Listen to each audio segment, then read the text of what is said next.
हमारे साथ बात करने के लिए स्वामी शंकराचार्य स्वामी अमुक्तेश्वर जी हैं। महाराज जी, एक तो आपकी गोरक्षा को लेकर यात्रा चल रही थी, अंतिम यहाँ पे लखनऊ में कार्यक्रम होना था, क्या उसका हुआ और क्या परमिशन लेंगे नहीं लेंगे या नहीं मिली?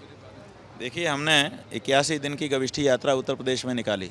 403 विधानसभा क्षेत्रों में गए। लगभग 18 लाख लोगों से हमने सीधे संवाद किया, उनको संकल्प कराया। हमारी इच्छा ये थी कि इसमें से एक अक्षौहिणी सेना 2,18,700 लोगों को हम लखनऊ बुलाएं और उनको सेना के रूप में संकल्पित कराएं। तो हमने गौ गर्जना अक्षौहिणी संकल्प सभा के नाम से यहाँ पे 24 जुलाई को कार्यक्रम रखा। जो जो औपचारिकताएं हैं सबको हमने पूरा कर दिया। पैसा जो मैदान का है वो जमा कर दिया, सब कर दिया, लेकिन समयानुसार हमको अनुमति ही नहीं दी जा रही है। इसका मतलब है कि प्रदेश की सरकार नहीं चाहती है। साथ ही जो हमारे साथ जुड़े हुए लोग हैं उत्तर प्रदेश भर में, उन सबको अलग अलग तरीके से परेशान किया जा रहा है।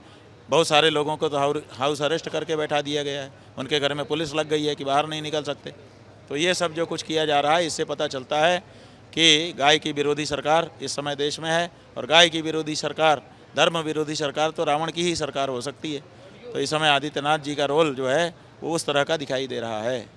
आगे कार्यक्रम कैसे करेंगे फिर जो 24 जुलाई को होना था? हाँ, ऐसा है कि आगे का कार्यक्रम हम 24 जुलाई का तो अब हमने डिजिटल कर दिया कि कोई बात नहीं है, हम तो लखनऊ आ ही गए हैं, यहाँ से हमको बोलना था और आपको सुनना था। आप लखनऊ ना आकर के जहाँ हो वहीं सुनो। तो लाइव टेलीकास्ट की व्यवस्था कर रहे हैं हमारे लोग। हम लाइव टेलीकास्ट में बोलेंगे, जो जहाँ है 403 विधानसभा में वहीं इकट्ठा होकर सुनेगा। जो इकट्ठा नहीं हो पाएगा वो अपने मोबाइल पे सुनेगा। और इस तरह से कल की सभा संपन्न करेंगे। लेकिन कल की सभा में ही हम वो तारीख भी घोषित करेंगे कि फिर से हम आ रहे हैं। और अब की बार बंधु हम परमिशन नहीं मांगेंगे, क्योंकि 2 बार हम परमिशन मांग चुके। एक बार इन्होंने 18 घंटे पहले हमको परमिशन दी 36 शर्तें लगा करके, और इस बार तो परमिशन ही नहीं है। तो ऐसी परिस्थिति में समयानुसार परमिशन न देने के कारण अब हम इनसे परमिशन नहीं मांगे कि हाँ, सूचना हम कल ही कर देंगे। कल ही तारीख की भी घोषणा करेंगे कि अमुक तारीख को हम आ रहे हैं, और अब की बार एक अक्षौहिणी से तो डबल ही कम से कम रहेंगे। अयोध्या में राम मंदिर में जो चोरी हुई उसको कैसे देखते हैं? तो राम भक्तों की सरकार बताते हैं उत्तर प्रदेश में, कानून व्यवस्था अपराधियों पर, और उसके बाद भी मंदिर में चोरी। भक्तों की सरकार होती तो ये गाना ना बनाती कि जो राम को लाए हैं। ये तो राम को लाने वालों की सरकार है, राम भक्तों की सरकार कहाँ है? राम का भक्त इस तरह की वाणी कभी बोल ही नहीं सकता कि मैं राम को लाया हूँ। वो कहेगा अरे हमको राम लाए हैं भैया, हम कहाँ से राम को लाएंगे। इसलिए जो लोग राम को लाने वाले लोग हैं उनके द्वारा चोरी की गई है। और आपको हम बता दें, संघ की आइडियोलॉजी में राम जी को भगवान नहीं माना जाता है। ये जो लोग राम जी को भगवान ही नहीं मानते, ये देश की सनातनी जनता का दुर्भाग्य है कि वो हमारे मुख्य मंदिर राम मंदिर में जाकर के बैठ गए हैं, मैनेजमेंट संभाल लिया है। तो ट्रस्ट में है। हाँ, ट्रस्ट ही तो वहाँ प्रबंधन संभाल रहा है। उस ट्रस्ट में सारे आरएसएस के लोग भर गए। आरएसएस जो है राम जी को भगवान मानता ही नहीं है, तो काहे की पूजा, काहे की आरती, काहे का डर।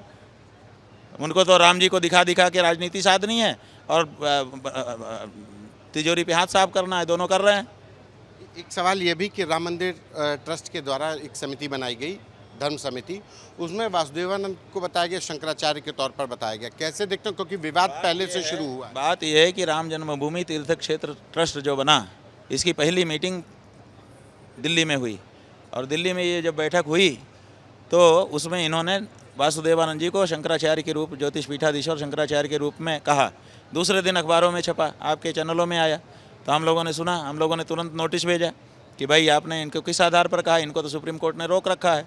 तो वहाँ से हम लोगों के पास लौट करके पत्र आया कि ये गलती हो गई है, हमने उनको व्यक्तिगत कैपेसिटी में रखा है, हमने शंकराचार्य के रूप में उनको अपनी समिति में नहीं रखा है, आगे ये नहीं होगा।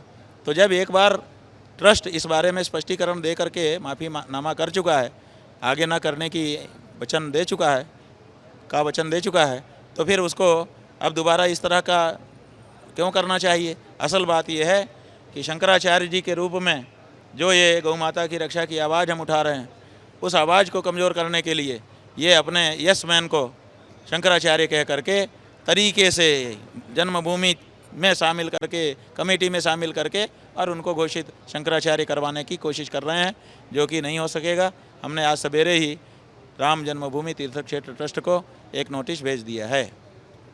ट्रस्ट की तरफ से जवाब नहीं आया तो आगे फिर? ऐसा है कि नोटिस का नियम होता है, पहले हमने नोटिस भेजी, जवाब आया ना, जवाब तो देना ही पड़ता है। अगर नहीं देंगे तो रिमाइंडर भेजा जाएगा, रिमाइंडर का जवाब नहीं देंगे तो कोर्ट में जाया जाएगा, कोर्ट बुलाएगी उनको। सुप्रीम कोर्ट की तरफ से रोक है शंकराचार्य लिखने पर, इनको सुप्रीम कोर्ट ने रोक लगाई थी। बिल्कुल रोक लगाई है, नीचे की कोर्ट ने ही रोक लगा दी कि आप ना तो अपने आप को शंकराचार्य कहेंगे, ना तो दंड छत्र चवन सिंहासन जो शंकराचार्य का प्रतीक है उसको धारण करेंगे, और ना तदनुरूप कोई कार्य करेंगे। तो इसी को अपील कोर्ट ने, इसी को हाई कोर्ट ने और इसी को सुप्रीम कोर्ट ने अभी तक तो स्वीकार किया है। सुप्रीम कोर्ट में चूंकि मामला लंबित है, उन्होंने अंतरिम रूप से इसको माना है। तो अंतरिम आदेश तक के लिए होता है, तो अंतरिम आदेश तक तो लागू है ही है। तो इसलिए वो कैसे अपने आप को शंकराचार्य कह सकते हैं? क्या एक तरीके से ये शंकराचार्य का वर्गीकरण सरकारी शंकराचार्य के सरकार ने घोषित कर दिया हो गया, कोर्ट ने जब रोक लगा रखी? बात यह है कि सरकार ये चाहती है कि जी हजूर शंकराचार्य हमको मिल जाएं, जो हम कहें हमारे एजेंडे को आगे बढ़ाएं। तो शंकराचार्य तो सनातन धर्म के एजेंडे को आगे बढ़ा सकते हैं, किसी पार्टी विशेष के, वो भी सनातन धर्म के विरुद्ध काम करने वाली पार्टी के एजेंडे को क्यों बढ़ाएंगे? लेकिन इस तरह के जी हजूर शंकराचार्य उनको मिल गए हैं, तो ये चाहते हैं कि हमारा काम बनेगा कि हमको सरकार शंकराचार्य कहेगी, और उनका काम बनेगा कि जो वो चाहेंगे वो शंकराचार्य से कहलवा लेंगे। तो परस्परम प्रशंसन्ति अहो रूपम अहो ध्वनि। ऐसा हुआ कि गधों का विवाह हुआ, तो ऊँटों को उन्होंने निमंत्रण किया। तो जब ऊँट वहाँ पहुँचे तो गधों ने कहा, अरे वाह क्या सुंदर आपका स्वरूप है। तो ढेंचू ढेंचू कह रहे, तो ऊँटों ने जवाब दिया कि अरे आपका कितना सुंदर गला है। ऐसे ही एक दूसरे की प्रशंसा ये लोग कर रहे हैं, परस्पर प्रशंसा है, परस्पर एक दूसरे का काम कर रहे हैं। जंतर मंतर पे जो कुछ हुआ, छात्र आंदोलन कर रहे हैं, लाठीचार्ज हो रहा, कैसे देखते हैं? ऐसा है कि जंतर मंतर पे जो कुछ हो रहा है वो भारत के लोकतंत्र के लिए बिल्कुल अच्छा संकेत नहीं है। भारत में लोकतांत्रिक सरकार है, लेकिन जनता की आवाज़ सुनती ही नहीं है। जनता की आवाज़ सुनना अगर सरकार बंद कर देगी तो फिर जनता कहाँ जाएगी? इसलिए फिर उसको अपने हाथ में सूत्र लेने पड़ेंगे। तो ये देश जिस तरह से जनता की भावनाओं की अनदेखी की जा रही है, देखिए हम उत्तर प्रदेश में घूम के आए, सभी विधानसभा क्षेत्रों में 81 दिन में गए, लाखों लोग हमसे मिले, हमने पूछा बोलो गाय माता है कि पशु? पूरा प्रदेश कहता है कि गाय माता है। एक भी व्यक्ति हमको नहीं मिला जो पशु कहे, लेकिन उत्तर प्रदेश की सरकार गाय को पशु कहती है। तो इसका मतलब है कि सरकारें जनता की भावना को नहीं समझती हैं, उनको जो करना वो करती हैं। तो ऐसी परिस्थिति में जनता क्या करेगी? इसका परिणाम वही होगा, अभी शरण दे रखी है ना भगाए गए नेता को, बगल के पड़ोसी को, ऐसे ही किसी दिन इनको भी किसी जगह जाके भाग के शरण लेना पड़ेगा। संसद से निकल के भागना पड़ा कि नहीं? अभी तो भाग करके इस मकान से उस मकान में छुपे हो, लेकिन अगर अभी भी सुनवाई नहीं किया तो आगे कहाँ छिपोगे? ये बात है, ये होना ही है, जान लीजिए। हम इसके लिए भड़का नहीं रहे हैं किसी को। जब आप हमारी शांतिपूर्वक कही गई बात को सुनेंगे ही नहीं, 20 दिन तक एक व्यक्ति भूखा प्यासा बैठा रहा, आपने उससे बात तक करना उचित नहीं समझा। एक अदने से डीएम को भी भेज देते, ये तो कहने को होता कि भाई हमारी तरफ से बातचीत चल रही है। आपने बात तक नहीं की, सुना ही तक नहीं, तो आखिर एक सीमा किसी भी चीज़ की होती है। 3 दिन तक मार्ग मांगते हुए मर्यादा पुरुषोत्तम श्री राम समुद्र के सामने बैठे थे, और 3 दिन के बाद उन्होंने क्या कहा? विनय न मानत जलद जल गए 3 दिन बीत, बोले राम सकोप तब भय बिन होए न प्रीत। तो मर्यादा पुरुषोत्तम ने जो मर्यादा बताई है, उन्होंने कहा 3 दिन तक काफ़ी है। यहाँ तो दिन की जगह 20 दिन तक बैठे रहे, उसके बाद खड़े हुए हैं। और अभी भी बाण लाने के लिए नहीं कह रहे हैं कि लक्ष्मण बाण सरासन आनो, ये नहीं कह रहे हैं, अभी तो केवल मार्च किया। तो अभी अगर आप अभी भी नहीं सुनेंगे तो आगे इसका अच्छा परिणाम नहीं है। और जनता को अपना अधिकार मांगने का हक है, और जनता सरकार को जनता के प्रति जवाबदेह होना चाहिए। एक आखिरी सवाल कि आपके तमाम कार्यक्रम को लेकर बीजेपी आरोप लगाती है कि आप समाजवादी पार्टी और कांग्रेस विपक्षी दलों के जरिए आप राजनीति का हिस्सा हो रहे हैं, आप उन्हीं के हिस्सा बन गए हैं। बात यह है कि हमको आप बताओ, स्वस्थ मन से बताओ, ठीक है, कि गाय माता है, पशु नहीं है, उसकी रक्षा का एक देश में एक कानून बन जाना चाहिए और उसका बड़ी कड़ाई से पालन होना चाहिए। कौन सी पार्टी का ये एजेंडा है बताओ ना? किसी पार्टी का है?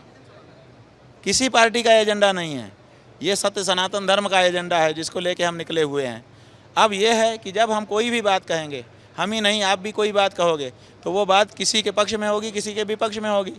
तो जिसके पक्ष में होगी वो फ़ायदा उठाने के लिए लपक लेगा, और जिसके विपक्ष में होगी वो काट ढूंढने की कोशिश करेगा। तो हम अपनी बात उठा रहे हैं, हमारी बात सत्य सनातन धर्म की बात है, जन जन के हृदय की बात है। अब इसका किसी को फ़ायदा मिल रहा है, किसी को घाटा मिल रहा हो तो वो लोग जाने, हम इसमें नहीं पड़े हैं। और ना हम किसी को फ़ायदा पहुंचाने के लिए निकले हैं, ना किसी को घाटा पहुंचाने के लिए निकले हैं। हम तो अपनी बात मनवाने के लिए निकले हैं और उसको हम मनवा के रहेंगे, ये भी कह रहे हैं। ये थे हमारे साथ शंकराचार्य स्वामी अमुक्तेश्वरानंद, जो गोरक्षा को लेकर पूरे उत्तर प्रदेश में यात्रा कर चुके हैं। और सीधे से कहना है कि जो लोग उनके ऊपर राजनीति करने का आरोप लगा रहे हैं वो तो सिर्फ अपना काम कर रहे हैं, बस उनके इस काम से किसी को फ़ायदा हो रहा है तो किसी को नुकसान। कैमरा पर्सन गौरव के साथ संतोष कुमार, आज तक।